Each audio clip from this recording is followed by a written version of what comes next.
네, 두 분은 말이죠. 의사 그러면 제일 처음 떠오르는 이미지 또는 어떤 단어가 생각나세요? 저는 뭐 의사가 되려면 공부를 엄청 잘해야 된다. 뭐 하얀 가운 입고 뭐든지 다 잘 알 것만 같은 그런 이미지. 네. 저 같은 경우에는 2007년도에 크게 다쳐서 의사하면 수술했던 그분 수술이 생각납니다. 아, 그렇군요. 오늘 회복의 주인공 네. 의사시거든요. 그런데 선교사란 단어를 제일 처음 떠올리게 하는 분이에요. 맞습니다. 선교사를 만드는 의사로도 유명하신데요. 네. 효산의료재단의 박상은 원장님이십니다. 모시겠습니다. 반갑습니다. 한국 누가회 회장, 아프리카 미래재단 상임 대표, 선교병원의 의료원장, 오늘은 머리 안 아파야 될 텐데요. 네, 기도해드릴게요. 사랑과 헌신이 필요한 곳이면 어디서건 그의 이름을 찾을 수 있다. 선교사 만드는 의사, 하나님의 사랑을 실천하는 박상은의 회복이 시작된다.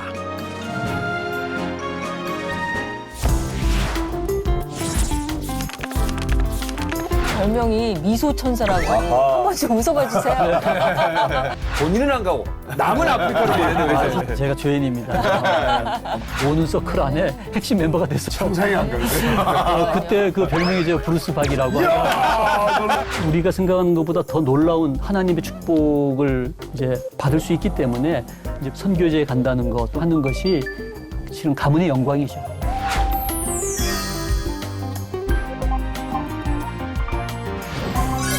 반갑습니다. 나눔과 봉사의 네. 아이콘. 네. 또 선교사님을 만드는 의사 선생님으로 아주 네. 널리 잘 알려집니다. 그래서 그런지 굉장히 인자하시네요. 아유, 그렇죠. 그래요. 저희 작가가 붙여준 별명이 미소천사라고. 아하. 아유, 그렇게 그래서. 미소가 아주 한 번씩 웃어봐 주세요. 아면서도 아름다우신데 네. 웃으시면 정말 다 그냥 뻑하죠. 금방 살살 목사님이 녹습니다. 이야기한 것처럼요. 뭐 네. 의료, 네. 선교, 종교계 모르시는 분이 없는데 그래도 혹시 모르시는 분을 위해서 제가 간략히 적어왔습니다. 프로필. 박상은 1958년, 58년 개띠입니다. 고 박용무 목사님의 6남 1녀 중 6째로 대구 동신교회 1층 마룻바닥에서 출생. 1979년 고려대학교 의과대학 재학 당시 기독 의대생들의 수련회를 시작 한국 누가의 몸을 만든 장본인. 1982년 고려대학교 의과대학 졸업. 1999년부터 2000년까지 한국 누가의 회장을 맡으며 의료 선교에 올인. 본격적으로 의사들을 선교사로 해외 각지에 내보내는 일을 시작하게 됩니다. 중요한 건 본인은 안 가시고 다른 의사들만 보낸다는 거. 현재 아프리카 미래재단 상임대표, 성사생명윤리연구소 소장, 효산의료재단 의료원장, 일 만들기 좋아하시고 일을 시작했다면 대표의 회장을 맡아 몸이 10개라도 부족한 사람, 인류를 사랑하는 천상의사 박상은 원장님. 아유, 네. 부끄럽습니다. 천상 의사. 저는 제일 중요한 게 의사. 본인은 안 가고 남은 아프리카로 보내는 의사 선생님인데 제가 조연입니다. 목사도 그런 사람이에요. 자, 네. 소개가 좀 마음에 드셨는지 모르겠는데. 아유, 너무 예. 과찬을 해주셔서 몸둘 바를 모르겠습니다. 자, 저희가 이제 하나하나 좀 얘기를 나눠보도록 하겠습니다. 첫 번째 연관 검색어가 있는데요. 아프리카 미래재단입니다.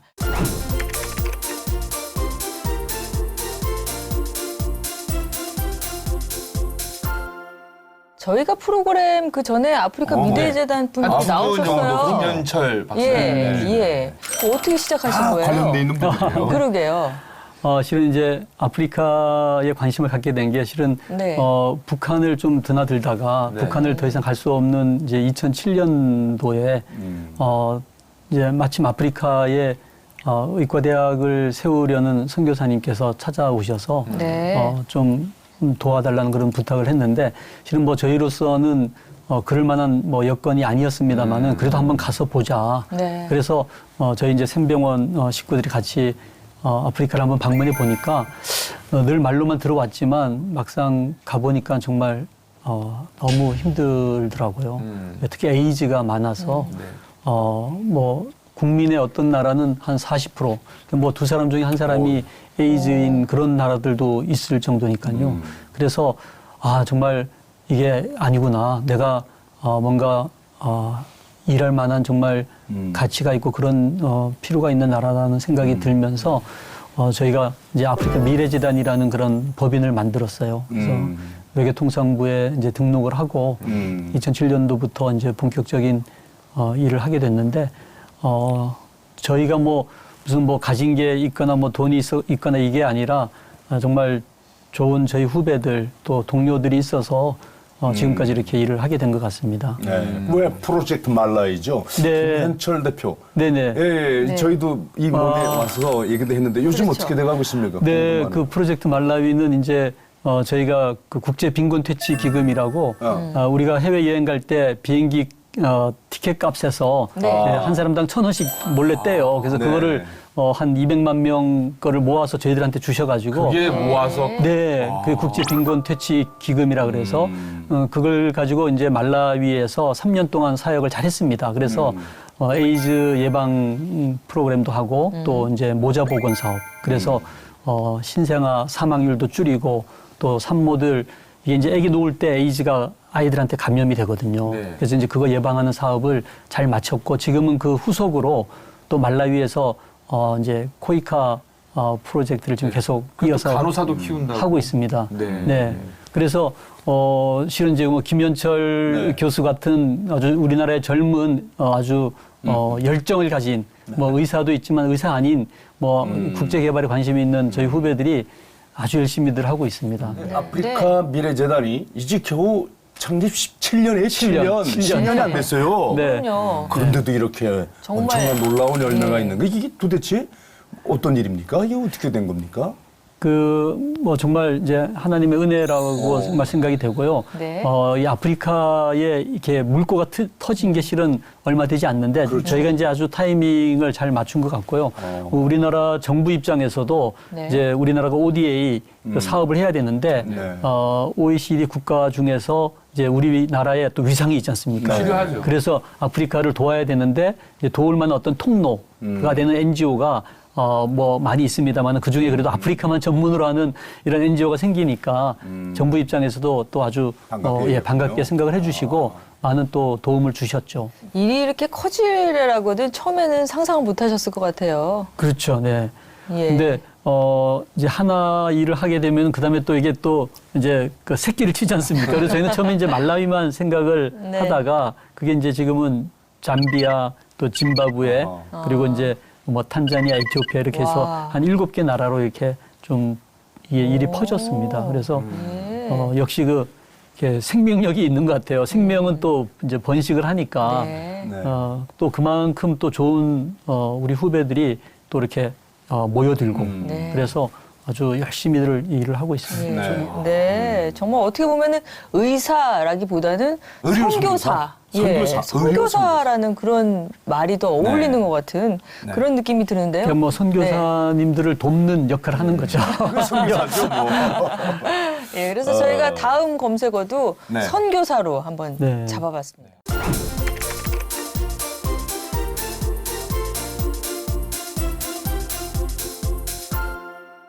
한국 누가에 하면은 또 빼놓을 수 없다고 많은 또 의료 선교하신 분들이 얘기하시더라고요. 맞습니다. 맞는 얘기입니까?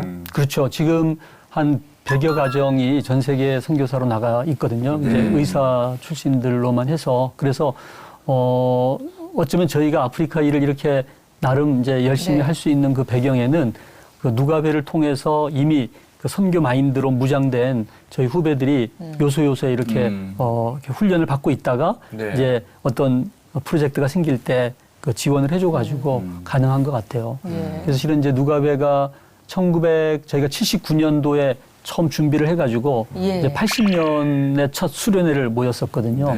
이게 이제 뭐 거의 한 5년 가까이 됩니다. 네. 그래서 그동안 뭐 한 수천 명의 이제 기독 의사들이 배출이 되고 또 졸업하고 나서도 이제 치과 의사, 한의사 같이 이렇게 해서 최근에는 이제 간호사들까지 같이 모임을 하고 있는데 이렇게 믿음이 후배들에게 이렇게 이어지면서 네.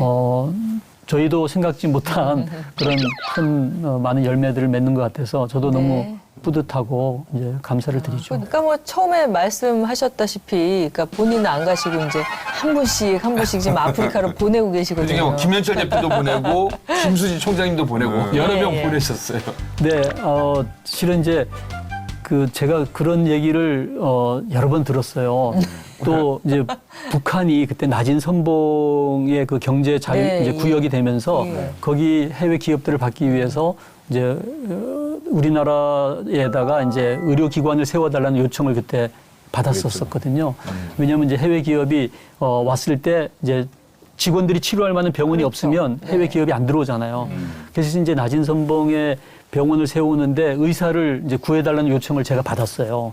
그래서 제가 그때 이제 의료선교협회 총무이사를 맡고 있던 시절에 그래서 제가 전국을 다니면서 이제 북한에서 일할 의사들을 모집을 했는데 대구인가 갔는데 왜 당신은 안 가냐고 그러시더라고요. 제가 가슴이 뜨끔해가지고 그래서 그때 정말 제가 자원을 저도 이제 해가지고 실은 이제 그때 뭐 두만강에서 훈련도 받고 그랬습니다만은 결국은 북한이 문을 닫아서 네. 낮은 선봉에 결국은 못 들어가게 됐습니다만은 하여간 왜 너는 안 가고 남들만 그런 어려운 일에 보내려고 하는지에 대한 그런 질문을 많이 받았는데 네.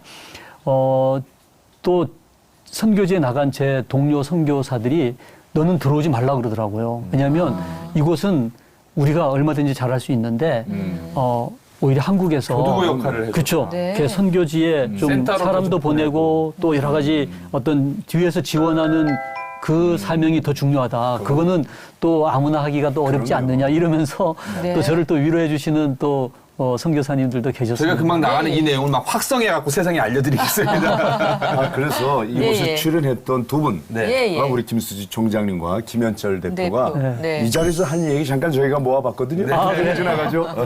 선교훈련이 12월 15일 끝났는데 그 안양샘병원의 박상한 원장님이 평소에 이제 알고 지내는 분인데 처음 단기 선교 갔던 곳이 대학누가병원이었고요. 네. 그 선교사님께서 이런 사업을 해달라고 요청을 하셔서 시작을 하게 된 건데요. 그래요. 네, 저의 탤런트와 병원의 필요가 맞았다고 볼 수 있습니다. 네. 그 박상원 원장님이시죠.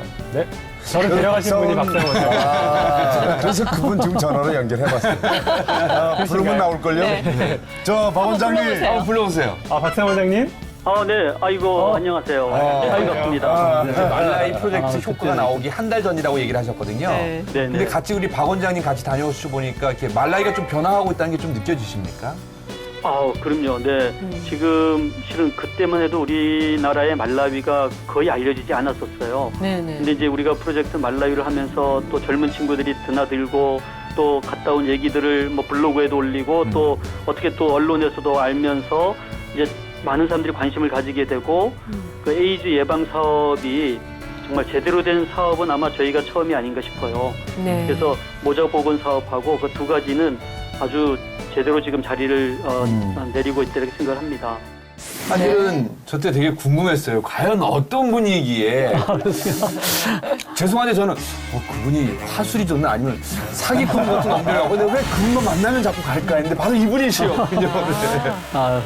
그러니까는 이렇게 뭔가 제가 이렇게 화술도 없고 한데 네. 그래도 이렇게 뭔가 진정성이 느껴지나 봐요. 그래가지고 제가 이렇게 말씀을 드렸을 때 그 김수지 박사님도 또 현철이도 아주 이렇게 받아주어서 이렇게 일이 참 연결이 된 것 같습니다. 예. 근데 본인이 직접 나가야 되겠다 그런 생각은 그때도 안 하시는 건가요? 그렇죠. 그러니까 네. 이제 그 일을 잘할 수 있는 네. 가장 잘할 수 있는 사람이 나가야 되잖아요. 그래서 그렇죠. 이제 네. 그동안의 그 프로젝트에는 각각의 정말 우리나라의 대가들인 셈이에요. 그래서 그분들이 잘 나가신 것 같고요. 네. 아마 저는 또 뭐 머지않아 또 제가 직접 나가야 되는 시점이 오지 않을까. 그러면 또 제가 나가야죠. 근데 이제 선교도 나가고 싶어 하는 분들이 많거든요. 근데 어떤 분들이 선교를 했으면 좋겠다. 선교사로는 어떤 분들이 참 적합하다. 이렇게 좀 얘기해 주실 수 있을 것 같아요. 그래서 뭐 지금은 이제는 뭐 총체적인 선교를 해야 되는 그런 정말 마지막 시대라고 얘기하잖아요. 네. 그래서 어쩌면은 예수님을 마음에 모신 사람이라면 누구나 다 선교사고 예수님을 마음에 모시지 않는 사람은 누구나 선교지다 뭐 이런 얘기 하잖아요. 그래서 어떤 면에서 이제는 선교는 우리 모든 크리스찬들이 누구나 다 생각해야 될 부분인 것 같아요. 아까 말씀하셨지만 비록 공간은 이제 한국에 있다 하더라도 네. 자기가 이 한국에서 어떤 선교적인 역할을 해야 되는 그러하고 생각을 합니다. 근데 이제 그 중에서 특별히 해외에 이제 부르시는 분은 정말 저는 하나님의 또 부르심이 있어야 되고 네. 또 그것을 위해서 또 잘 훈련받고 준비를 해야 되잖아요. 그래서 오늘날 우리 때는 생각하지도 못했던 우리 젊은이들이 또 타문화 경험한 친구도 많고요. 네. 또 저희는 이제 외국 사람만 보면 막 도망치고 이렇게 부끄러워하고 막 그러는데 요즘 젊은이들은 아주 당당하잖아요. 아주 자부심도 있고 아마 그 88 올림픽 이후에 그렇죠. 우리나라의 젊은이들이 이제는 어디 나가도 아주 당당하게 일을 할 수 있는 것 같아요. 그래서 지금은 제가 보기에는 우리 젊은이들 크리스찬들은 훨씬 더 선교에 대한 준비가 정말 잘 돼 있기 때문에 저희가 길을 이렇게 열어만 주면은 준비가 다 돼 있는 것 같아요. 근데 소명과 사명 없이는 사실 선교사에 대해서는 안 되잖아요. 네. 소명을 갖춘 사람 중에 성품이 좋은데 역량이 안 되거나 역량을 갖췄는데 성품이 좀 아니거나 어느 쪽을 선호하십니까? 진짜 성품과 역량 가운데 어떤 사람은 준비된 사람이라고 보낼 마음이 드세요? 그렇죠. 근데 어떤 면에서 뭐 다 준비된 사람이 어디 있겠어요. 근데 네. 참 선교지에 가서 또 이렇게 하나님께서 이렇게 다듬어 주시는 것 같아요. 그래서 저는 뭐 그 성품과 역량이 설령 준비가 부족하더라도 정말 하나님의 부르심에 대한 그 확신과 헌신이 있으면 하나님께서 다듬어 주시는데 특히 이제 그 역량 부분에서는 우리가 많이 훈련을 해야 되겠지만 네. 또 정말 가서 부닥치면서 중간에 저희 의사들도 또 와서 재충전하면서 현지에 필요한 것들을 다시 뭐 배워서. 풍토병 네. 의학을 또 와서 중간에 또 배우고 다시 들어가고 하면서 얼마든지 업데이트가 가능하거든요. 그래서 모든 거를 다 완벽하게 준비해서 나가겠다. 그러면은 참 너무 이렇게 세월을 놓칠 수가 있을 것 같습니다. 예, 얘기를 하면 할수록 과연 이제 어떤 삶을 살아오셨길래 이렇게 선교의 길을 가게 되셨을까 이런 것들이 궁금한데요. 오늘 마지막 연관 검색어 의사 박상은으로 해서 지금 본격적으로 또 얘기를 나눠보도록 하겠습니다.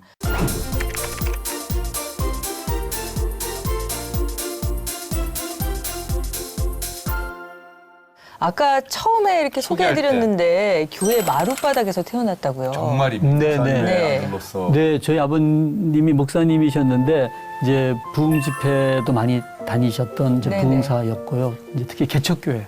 그래서 한 5개 교회 이렇게 개척교회 심을 하셨는데 대구 동신교회가 지금은 대구에서 제일 그렇죠. 큰 교회 중에 네. 하나입니다만은 아버님 목회하셨을 때는 작은 단층 예배당이었는데 사택이 없었어요. 그래서 저희가 단층 예배당 중간에 이렇게 커튼을 치고 저희 9 식구가 그 예배당에서 살았어요. 그래서 잠도 자고 거기서 이렇게 뭐 공부도 하고 그랬으니까 참 열악한 환경이었죠. 네. 근데 이제 저희 어머니가 임신을 하셔서 네. 배가 부르셨는데 뭐 그때는 뭐 산전 진찰하러 갈 여건도 못 되고 워낙 목사님 가난하셨잖아요. 그래서 병원에서 아이를 낳지 못하시고 이제 저희 집이 그 예배당 마룻바닥이었으니까 마룻바닥에서 저를 낳으신 거예요. 근데 이제 엄마 배가 안 꺼져서 이상하다 그랬더니 5분 뒤에 제 쌍둥이 동생이 나왔어요. 쌍둥이가 네. 그 쌍둥이 동생님이 목사님이에요. 네. 저하고 또 동문입니다. 아, 그래 친구세요? 네. 오. 근데 동생 얘기도 네. 잠깐 해주세요. 네, 그래서 예. 동생은 이제 목사가 돼서 지금 네. 장신 신학대학원에 이제 기독교 교육학과 교수님이에요. 교수로 일을 하고 있는데 요즘 뭐 책도 잘 네. 팔리나 봐요. 너는 학원 가냐 나는 교회 간다 뭐 이런 책도 내고 또 그러는데. 동생의 깨알 같은 자랑을 또 얼마나 닮았는지 우리 저희 같은 사람이 구분을 못하는 거예요. 한참 얘기하다 보면 아니잖아. 형인 줄 알고 동생인 줄 알고 착각하는 사람들이 있어요. 근데 금방 이렇게 쌍둥이 얘기를 하셨잖아요. 근데 원장님의 7남매 가족 중에 네. 50여 명이 무려 매년 해외 선교를 가는 그게 맞나요? 예, 저희 아버지가 아까 이제 부흥사라 그러셨잖아요. 네. 근데 우리나라 방방곡곡에 주로 이제 산골 또는 농촌 마을에 이제 복음을 전하러 다니셨는데 네. 늘 이 한이 되신 것이 해외 선교를 못 하신 거예요. 네. 그래서 저희들 가족들 모아놓고서 이제 유언으로 남기신 것이 너희들은 땅 끝까지 복음을 전해라. 그래서 저희가 이제 아버님 호를 따서 영파시거든요. 영적인 파도. 그래서 영파 선교회를 만들어서 이제 저희 또 자녀들이 있으니까 다 이렇게 합쳐가지고 또 이제 저희 아버님 뜻에 동조하시는 다른 또 좋은 분들 같이 이제 참여하셔서 저희가 매년 뭐 30명에서 50명 이렇게 해가지고 인도 단기 선교 또 어떨 때는 이제 태국도 가고 아프리카도 가고 이렇게 하면서 지금 벌써 한 16년째 네. 선교를 해오고 있습니다. 그래서 원장님, 아버님 얘기를 저도 많이 들어서 아는데 네. 어머님이 궁금해요. 네. 어머님 어떤 분이셨어요? 어머님은 제가 이제 잠자러 이렇게 들어 누울 때 분명히 다락방에서 기도하고 계셨는데 아침에 이렇게 일어나면 또 다락방에서 기도하고 계시는 거예요. 그래서 엄마는 잠도 안 자고 기도만 하시나 이제 이런 생각을 했을 네. 정도로 정말 기도하는 무릎으로 기도하는 어머니의 그 어머니의 모습 또 아버지의 모습을 저희 이제 자녀들이 이렇게 보고 보게 자라셨군요. 되면서 참 이렇게 곁길로 안 가고 지금까지 이렇게 자란 것 같아요. 그래서 이제 아들 6, 딸 하나인데 목사가 셋이고 네. 이제 의사가 둘에 이제 또 비즈니스 하는 형이 1명 해서 네. 좀 영혼을 살리는 분이 셋, 육체를 살리는 사람 둘에 이제 돈 버는 사람 하나. 돈일까지. 네, 이게 약간 좀 거꾸로 되면 더 좀. 근데 하여간 제가 보기에는 아마 황금 아버님이 그토록 원하셨던 어떤 황금 비율인 것 같아요. 근데 또 또 어머니하고 관련해서는 토마토 주스에 관한 또 추억이 있으시다고. 아, 그래요? 예. 그러니까는 왜 어릴 적 이 상처라는 게 있잖아요. 네. 그래서 뭐 갑자기 화를 내는 사람들 보면 왜 어릴 적 이렇게 상처를 건드려 가지고 트라우마. 화를 예. 내는데 이제 그 반대라 그럴까요? 예. 이제 제가 이제 막 결혼해 가지고 마트에 가면은 이제 정말 토마토 주스를 사는 거예요. 그러면 저희 집사람은 맛도 없는 토마토 주스를 왜 사냐고. 네. 근데 저도 잘 몰랐어요. 내가 왜 토마토 주스나 토마토를 좋아하는지. 그 뭐 그냥 확 손이 맛있어가 갔군요, 아닌데, 이렇게. 네. 근데 알고 봤더니 제가 이제 초등학교, 중학교 때 집에 가면은 늘 어머니가 이제 무거운 책가방 받아주시면서 툇마루에 저를 앉혀놓고 이제 부엌에 가셔서 네. 이렇게 토마토를 이렇게 썰어서 거기 위에 설탕을 이렇게 뿌려서 요즘은 그렇게 잘 안 먹는 것 같아요. 근데 당뇨 걸린다고 그렇게 안 예, 먹는데. 그때는 이렇게 설탕을 뿌려서 이렇게 주면은 엄마 품에서 그 토마토를 먹었던 참 이 아름다운 그 기억들이 있어요. 근데 아마 토마토 주스를 마실 때 또 토마토를 먹을 때는 그 어릴 때 아마 어머니 품에서 먹었던 그 토마토 기억이 나는가 봐요. 제가 그래서 왠지 이렇게 마음이 이렇게 따뜻해지고 푸근해지는. 네. 사랑을 그래서 느끼고. 더 자꾸만 이렇게 손이 가는 것 같아요. 원장님은 어릴 때부터 꿈이 의사셨습니까? 아, 꼭 그렇진 않았는데요.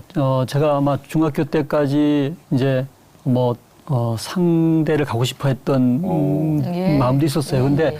저희 이제 어머니께서 이제 심장병을 앓으셨어요. 그래서 특히 이제 중학교 제가 고등학교 1학년 때 네. 먼저 하늘나라 가셨습니다마는 이제 심장병으로. 어머님이 편찮으신 모습을 제가 네. 이제 가까이서 겪으면서 어머니 같은 분들 도와드려야 되겠다 이런 생각을 하면서 이제 의과대학을 지원하게 됐죠. 그렇군요. 네. 그 원장님의 그 의대 생활이 어땠는지도 참 궁금한데요.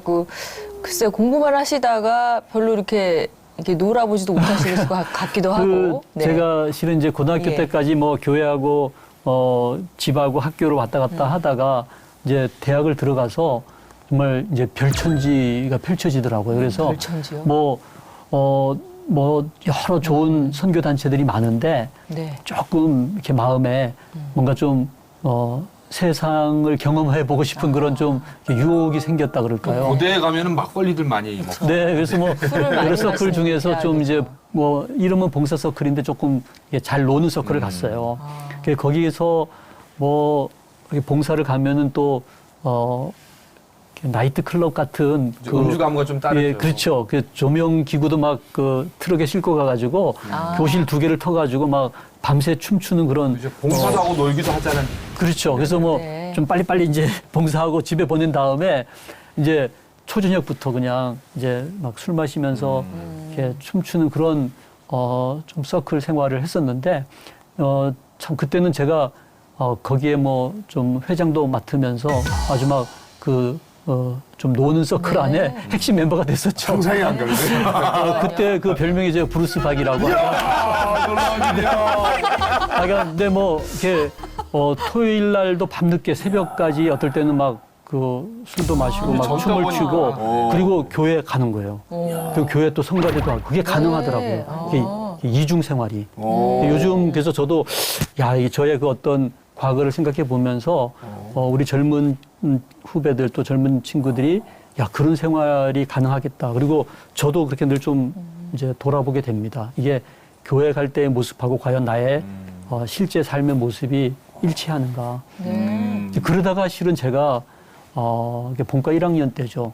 이렇게 피부병이 생겨서 이렇게 머리부터 발끝까지 아주 이렇게 두꺼운 이렇게 비늘 같은 게 덮이는 거예요. 그 정도면 옴 같다고 무슨 하는. 그게 아마 뭐 아토피성이었던 것 같아 지금 생각해 보니까. 근데 저희 형님이 그때 서울의대 병원에 있었고 또 저희 네. 모교병원도 치료를 못 하는 거예요. 이게 치료가 잘 안 된 한 1년 가까이 가려운 거예요? 가렵고 이렇게 예. 제 주위에 보면은 비늘처럼 비늘 같은 것들이 이렇게 허옇게 떨어져 기둥같이 있고 이렇게. 예. 이렇게 거울을 보면은 그 모습이 너무 흉측하니까 제가 그때 거울 공포증이 생기고 또 이제 옷도 뭐 이렇게 그렇죠. 드러나는 거 못 이렇게 입었겠네요. 모자도 눌러 쓰고 네. 이렇게 마스크하고 이 대인 기피증도 생기고 그랬어요. 피부가 막 각질이 일어나서 네, 헐게 각질이 되는 거예요? 이렇게. 네, 가렵고. 그래서 야 이렇게 지내다가 장가도 못 가고 정말 살겠구나 이러면서 그 잘 나가던 서클도 못 나가고 거의 뭐 이렇게 혼자 보내는 시절이 있었죠. 이제 그러다가 제가 수련회를 가서 실은 이제 그 누가복음 5장 왜 베드로가 밤새 고기를 잡았지만 한 마리도 못 잡았는데 예수님 나타나서 그 깊은 데 가서 그물을 던졌을 때 왜 2배 가득한 축복을 받게 되잖아요. 제가 그 장면을 보면서 예수 만나면 성공하고 예수 만나면 구원받고 출세한다. 뭐 이거는 이해가 되더라고요. 그러면 당연히 그 다음은 그 예수님이 잡아준 고기 팔아가지고 사업을 하고 그렇죠. 뭐 그걸 소개해야죠. 베드로 횟집을 만들든지 뭐 그러니까요. 이게 뭐 직판 시장 만들어서 이제 그 성공한 업으로 살았다 이렇게 진행될 줄 알았는데 이 베드로가 예수님 무릎 아래 꿇어 엎드려서 그렇죠. 죄인이라고 고백하면서 정말 나를 떠나소서 그랬을 때 예수님께서 내가 너로 사람을 낚는 어부가 되게 하겠다고 그러면서 두려워하지 말라고 하고 나를 따라오너라 그랬을 때 모든 것을 버려두고 예수님을 따르는 그 장면을 보면서 야, 이 의과대학 들어가고 의사가 되는 것이 정말 내가 노력해서 된 거라고 생각했던 저의 교만을 깨닫고 이제 정말 주님 앞에 꼬꾸라지면서 제가 그때 정말 회개를 하게 됐어요. 그래서 정말 며칠을 울면서 회개를 하고 그 다음날 아침에 제가 일어나 보니까요. 그 피부병이 없어진 거예요. 지금 의사 뭐 한 30년 넘어 됐습니다마는 지금도 제가 확신하고 있는 것은 질병에는 의미가 있다라는 거예요. 그래서 그 의미를 깨닫고 나면은 그 질병이 더 이상 있을 필요가 없지 않겠는가. 그래서 제 환자들에게도 이 질병을 통해서 정말 하나님께서 뭔가 우리에게 들려주시기를 원하시는 깨닫게 하시기를 원하시는 어떤 그 메시지가 있다라는 생각을 해요. 근데 궁금한 게요. 그래서 변화가 시작됐나 봅니다. 왜냐면은 잘 나가는 병원도 갈 수 있는데 사실은 그쵸. 뭐 복음병원, 기독병원 하면 사실은 지역에 있는 자선단체에서 인정을 못 받았잖아요. 그렇죠. 근데 그 당시만 해도 지금은 이제 네, 지금 많이 좋아졌죠. 그렇죠. 고신의대 네네네네. 부속 병원으로 아주 굴지의 병원입니다만 그 당시는 이제 200병상의 매수하죠. 아주 그렇죠. 대학병원도 아니었고 부산 복음병원이 이제 장기래 박사님이 그 구호병원으로 왜 6.25 전쟁 그 부산 피난민들을 위해서 만든 천막병원이거든요. 그 병원이 이제 200병상의 그 병원으로 종합병원이었었는데 장기래 박사님이 아직 계셨기 때문에 그때 제가 그곳에 가서 수련을 받게 됐어요. 네. 그럼 그 박사님 때문에 거길 가신 거예요? 네. 그리고 아까 그 배도선 선교사님이라는 네. 그 영국 외국인. 선교사님이 제가 막 고민을 하니까 이제 어떤 대학병원의 어떤 권위적인 어떤 그런 분위기보다 선교사로 준비하기 위해서 어느 병원을 가는 게 좋겠습니까? 이렇게 여쭤봤더니 장기래 박사님 소개를 해주시더라고요. 저는 전혀 그분을 그때만 해도 몰랐었어요. 그래서 그 부산 복음병원을 갔더니 정말 자그마한 병원인데 거기 장기래 박사님이 계시더라고요. 그래서 어떤 면에서 지금 되돌아보면은 정말 살아생전에 그 네. 장기래 박사님 그 삶의 모습을 그래도 이렇게 보면서 지낼 수 있었던 마지막 세대거든요. 네. 그래서 마지막 제자라는 생각에 지금 생각하면 참 하나님의 은혜였고 또 저로서는 정말 탁월한 선택을 했다 이런 생각을 해요. 뭐 많은 분들이 장기려 박사님에 대해서는 알고 계시지만 그래도 이제 직접 그 근처에서 경험하신 걸로 또 보신 바로 어떤 분이셨는지 좀 직접 듣고 싶네요. 네, 제가 직접 경험했던 일화는 제가 그때 이제 고신 의료원이라고 그때 이제 그 재단하고 교수협의회가 좀 갈등이 있었어요. 네. 제가 이제 참 어려운 상황에 놓여 있었어요. 왜냐하면 제가 모시고 있었던 저희 주임 교수님이 그 교수협의회 회장이시고 네. 또 저를 굉장히 아껴주시는 의료원장님은 재단의 대표시고 저는 그 사이에서 양쪽에서 사랑을 네. 받으셨군요. 양쪽에서 거의 뭐 이렇게 양쪽이 서로 저를 스파이처럼 생각했던 참 마음이 견디기 힘들었었거든요. 그래서 그 옥탑방에 계시는 장기르 박사님을 찾아갔어요. 네. 그래서 이렇게 힘든 상황에서 어떻게 하면 되겠냐 그랬더니 어렵지 않다고 그러면서 양측에 가서 하나님의 뜻이냐고 물어보래요. 그래서 하나님의 뜻이라고 하는 쪽에 순종하면 된다는 거예요. 그래서 어렵지 않군요. 그러고서 와서 양측 대표들한테 여쭤봤더니 다 하나님의 뜻이라는 거예요. 그렇죠. 그래서 제가 다시 장기려 박사님 찾아왔더니 다시 올 줄 알았다 이러시면서 어렵지 않다는 거예요. 그리고 어떻게 하면 되냐 그랬더니 그러면 제비를 뽑으라는 거예요. 그러면 제비 뽑은 쪽에 한쪽이 순종을 하면 된다는 거죠.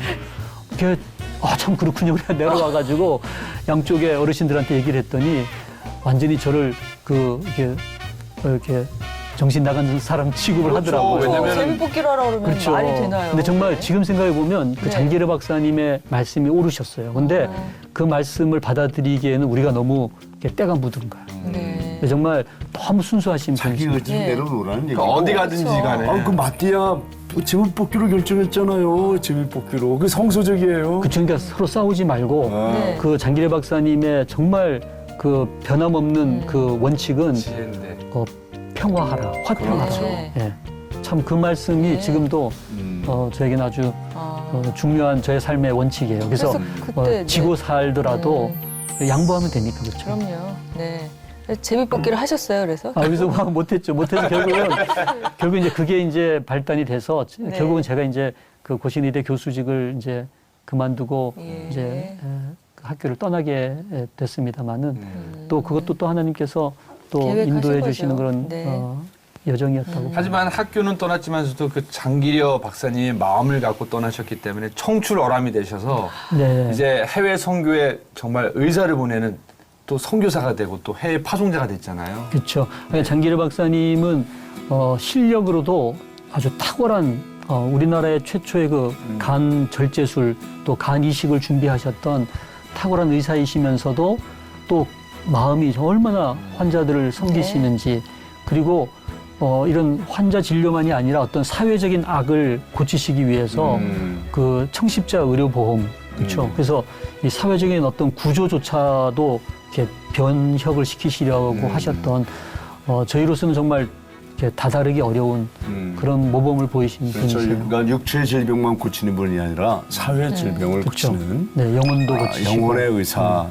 정말 그분 너무 뵙고 싶네요. 네. 뵌 지가 너무 이제 네. 오래가 돼서 이렇게 또 제자가 잘 된 거 보면 흐뭇해하실 텐데. 그런 말이에요. 정말 저 스승님이라고 얘기하기는 너무 제가 부끄럽고요. 그렇지만은 참 닮아가려고 네. 노력할 수 있는 어떤 모델이 있다는 거는 저희 후학들에게 참 감사한 일인 것 같아요. 네. 그 우리 한국 누가의 많은 의사 선생님들이 지금 선교병원을 꿈꾸고 있단 말이죠. 이 선교병원은 일반 병원과 뭐가 어떻게 다른지 우리 시청자들이 좀 알아듣기 쉽게 그 선교병원에 대한 비전을 좀 얘기해 주실까요? 왜냐면 저희가 봤을 땐 똑같은 병원 같은 거거든요. 그러니까 저도 실은 굉장히 고민이 됐어요. 왜냐하면 제가 이제 지금 샘병원, 네. 안양에 있는 샘병원에 처음 이제 부임을 하면서 어떻게 하면 이 병원을 선교병원으로 만들 수 있을까. 그래서 어떤 병원이 과연 기독병원이고 선교병원인가 그 고민이 되더라고요. 무슨 뭐 종교재단이 만든다고 기독병원이 되는 것도 아니고 또 무슨 선교사님들이나 목사님들 뭐 디스카운트 해드리고 또는 뭐 단기 선교 뭐 팀을 보낸다고 해서 선교병원이 되는 건 아닌 것 같고요. 제가 깨달은 것은 그 병원이 행하는 의료가 정말 기독교적인 의료를 행하느냐. 이 땅에 오셨던 예수님께서 정말 환자들을 치료하셨을 때 그 모습으로 과연 치료하느냐가 이 선교병원의 어떤 가장 중요한 기준인 것 같아요. 그래서 저는 어떤 면에서 그 전인 치유라 그럴까요? 그래서 몸만 치료하는 것이 아니라 아까 장기래 박사님 말씀하셨습니다마는 마음도 치료하고 또 영혼도 치료하는 그 예수님께서 정말 이 땅에 오셔서 우리들을 치료하셨을 때 그 치료를 행할 수 있는 병원, 그 병원이 저는 기독병원이고 선교병원이 아닌가 그런 생각을 해봅니다. 네.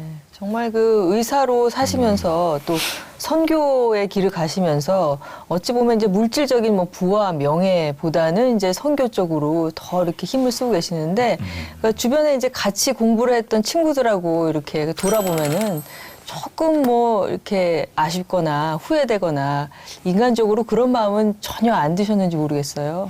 근데 이제 저도 이제 가끔 저희 병원에 네. 그 지원하는 이제 의사들한테 그런 얘기해요. 어차피 새끼 먹는 거 다 비슷하다. 그래서 뒤돌아보면은 네.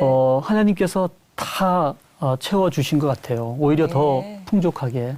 그리고 우리가 이렇게 모은다고 그게 내 것이 되는 게 되지는 아니잖아요. 않더라고요. 또 보면 그 모으는 사람이 있고 쓰는 사람이 네. 있다고 얘기하는 것처럼 뒤돌아보면 하나님께서 저로 하여금 이렇게 마음껏 의료 선교하는 일에 이렇게 사용할 수 있게끔 좋은 사람들 붙여주시고 또 좋은 어떤 그런 재물도 이렇게 통로를 통해서 주셔서 지금 되돌아보면은 제 친구들 뭐 아주 개업해서 돈을 많이 번 친구도 있습니다만은 지금은 그 친구들이 저를 많이 부러워하는 것 같아요. 오히려요. 예, 왜냐하면 뭔가 더 이렇게 가치 있는 그럼요. 어떤 삶을 사는 것이 또 이제 나이가 들면서 또 부러워하더라고요. 그래서 오히려 제가 참 감사하죠. 우리 하나님께서 왜 원장님을 의사로 만드셨을까? 이렇게 뭐라고 그럼 대답해 주시겠어요? 최 목사님, 당신 왜 목사가 되셨어요? 하는 질문과 같은 얘기인데 의사로 만드신 하나님의 목적. 그러니까 의사가 가질 수 있는 특권이라 그럴까요? 그거는 아픈 사람 곁에 있을 수 있다는 거. 그래서 선교지에 이렇게 가도 정말 피부를 이렇게 터치할 수 있잖아요. 저희는 이렇게 옷을 그럼요. 다 들고 배도 만지고 아픈 환부도 이렇게 만질 수 있는. 그 점이 제일 부러워요. 왜냐면 네. 목사들이 마음의 질병이 있는 사람들에게 얼마나 상한 마음 네. 얘기하라 그러면 마음의 병은 얘기를 안 해 좀처럼. 근데 의사들 앞에는 훌떡훌떡 다 벗고 그냥 여기다 아프다 그러고 저기다 아프다 그러고.